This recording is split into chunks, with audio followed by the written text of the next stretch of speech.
We'll begin our discussion of the OSI network model beginning with the network layer. The main function of the network layer is to move data to its specific destination.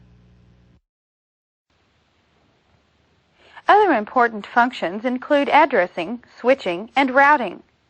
Address is needed because other networks depend on unique network addresses. Switching is a process that decides how connections are made and how it is handled on an internetwork as it's moved.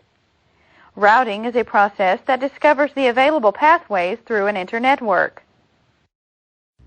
Network layer addressing is a process formed at the network layer. This process allows routers to choose an optimal path for LAN-to-LAN communications. Using a logical network address, the routers can forward the packet to the correct network segment. After a packet reaches its destination, the router uses the physical address to identify a specific device on the network. The logical network address identifies each network within an internetwork. Each data packet will include a logical network address. This enables the router to determine the proper path to send the data to.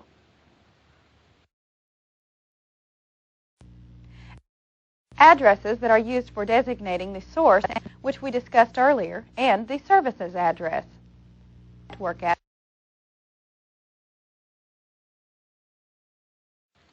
Service addresses are used for identification for any program or process that is able to send or receive network data. The service address refers to any specific application process on either the source or destination machine. Switching is an important technique. It determines how connections are made and how data movement is handled on an internetwork. Three major types of switching are circuit, message, and packet. These switching techniques are used to route messages through internetworks. Circuit switching connects the sender and the receiver by a single physical pathway for the duration of communication time. The public phone system uses a circuit switching system. Message switching is a technique in which all messages are stored and forwarded from one device to the next. Email is a good example of a message switching system. Packet switching is a combination of advantages from both circuit and message switching. This technique breaks down longer messages into smaller ones called packets. Each packet will contain a header with source, destination, and node address information.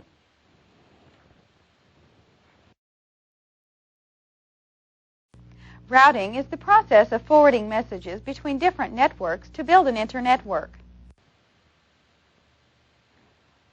This involves determining all possible paths through the internetwork by route discovery and also choosing the best of all available paths called route selection. Routing tables store information about possible paths and also store estimates of the cost to send messages through a particular route.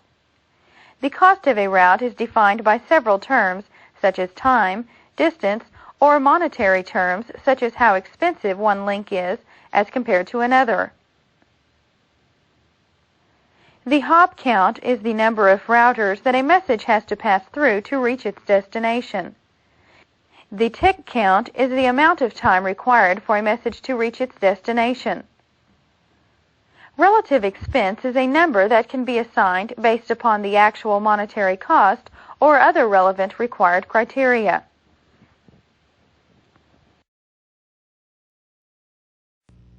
Route discovery is a routing process that finds all the possible routes through the internetwork. Two types of route discovery methods are distance vector routing and link state routing.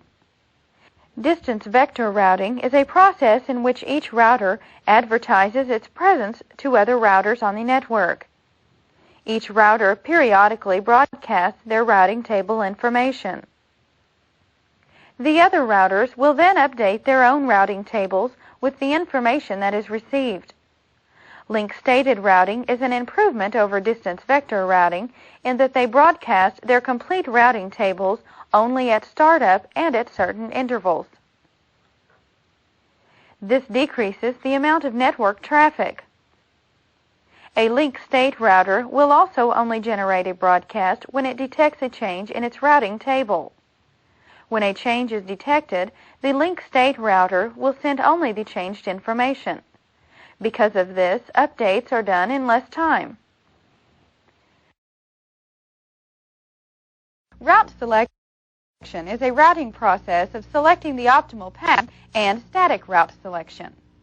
Methods are dynamic route selection. Dynamic route selection uses the cost information that is always being generated by routing algorithms and placed in routing tables to select the optimal path for each data packet. When network conditions change, the router can then select a different path to maintain the lowest possible cost. Static route selection doesn't select data paths on the fly, but instead, the path is designated in advance. A network administrator or a machine, such as a controlling device, selects the route for data from a predefined table. Data packets are then forced along the predetermined route. This type of route selection is less efficient than the previous one because it cannot adapt to changing conditions on a network.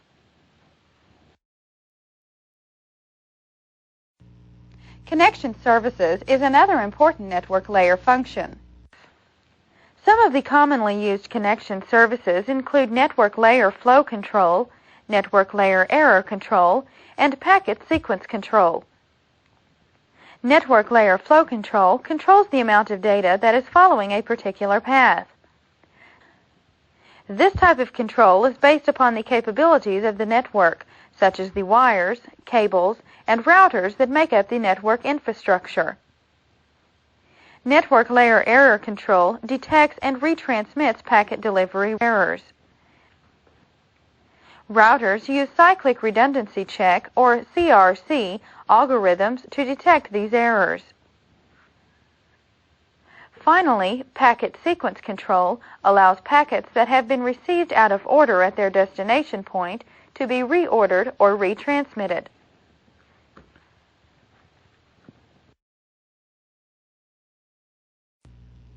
The last topic we'll discuss involving the network layer is gateway services. A gateway is a network device that can interpret and translate different network languages used onto distinct networks. When there are networks that must be connected and are using different protocols, the gateway can be implemented.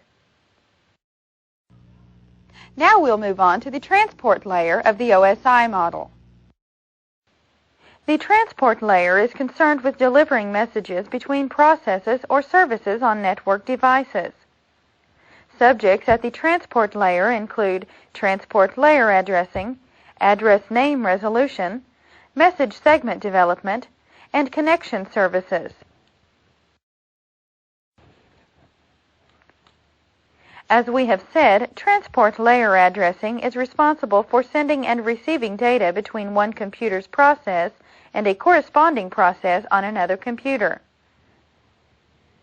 The service address is used to identify the individual processes or services for devices on the network. A lot of service providers maintain conversations with multiple service requesters. These service providers keep track of each conversation that is taking place.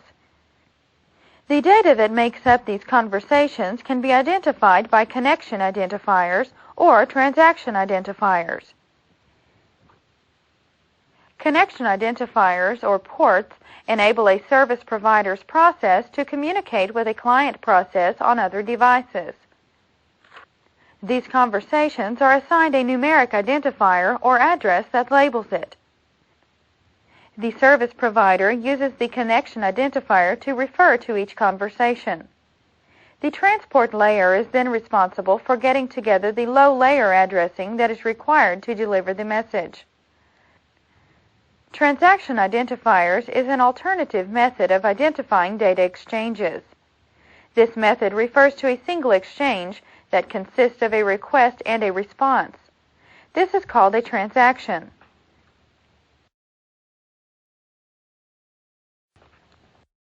A name resolution is a process that translates a device's logical name into an address that is recognizable on the network.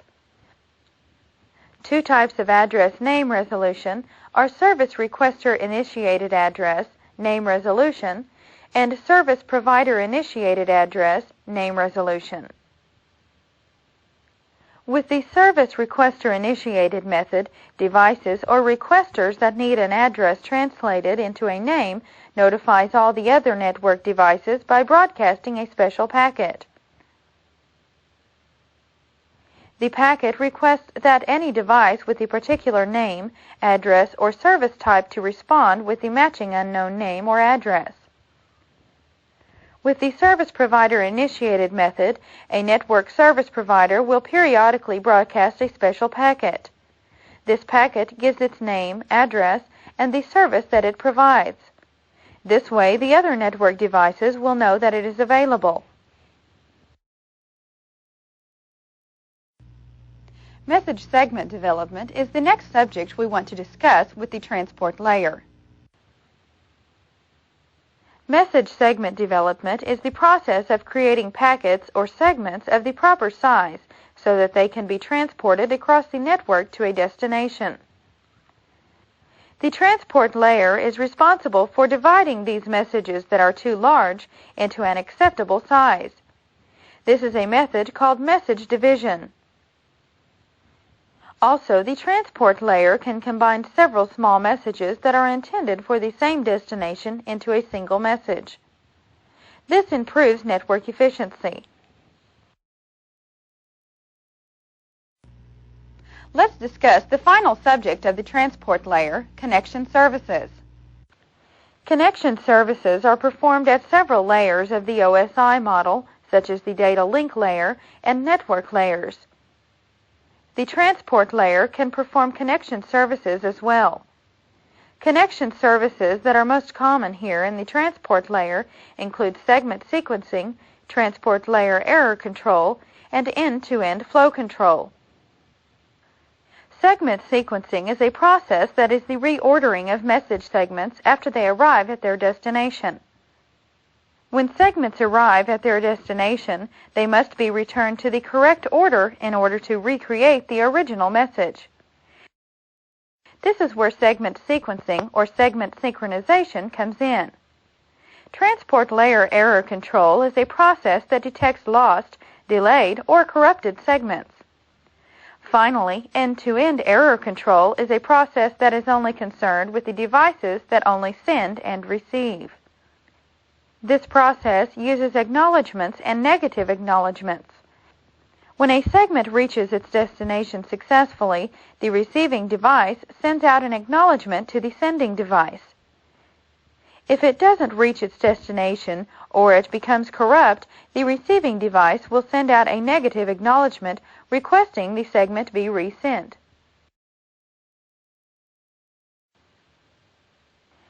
In this chapter, we started our discussion of the middle layers of the OSI model.